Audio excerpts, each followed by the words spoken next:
দুধ বুদ্ধি তেল খাইতাছে। হারাম দাদার কথাটা শুনলে মন ডাই করেছে বাইরে আছে আটকে রাই হো শুরুর লাগে কেমন কথা গোল লাগে হ্যাঁ বেটা শিখছস না হ্যাঁ পেশারিস্তা কথাবার্তা আন্নের জিয়ে যদি আমার ঘর ভাত খাওয়ার চান তাহলে এই মোটরসাইকেল বেচা আমার সাইকেল কিনে দেন। এই গাড়ি না 3000 টাকা দেও কেউ নিত না 3000 টাকা বেচছে আরো 7000 বইরা সাইকেল কিনা দিগা আমারা দে আইছে করতে আব্বা মেজাজটা কিন্তু চরম লেভেলে যেতেছে গা। আন্নের জিয়ে যাইরা কাঁচা গঞ্জা দিয়া সেঞ্চুরি বাড়ি দিলে না সাইকেল এইভাবে বাড়িব।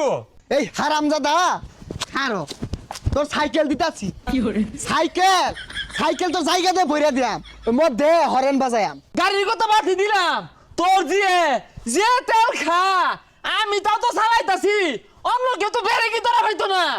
পেশারিস্তা বাড়ি যাই তালাক দিয়েছি রাখতাম না ছাই দিয়াও না। আমার জি তা তো তরুণে ভাত করে খাইতাছে অন্য কেউ হইলে তোর বাইরে আছে আটকে আর তো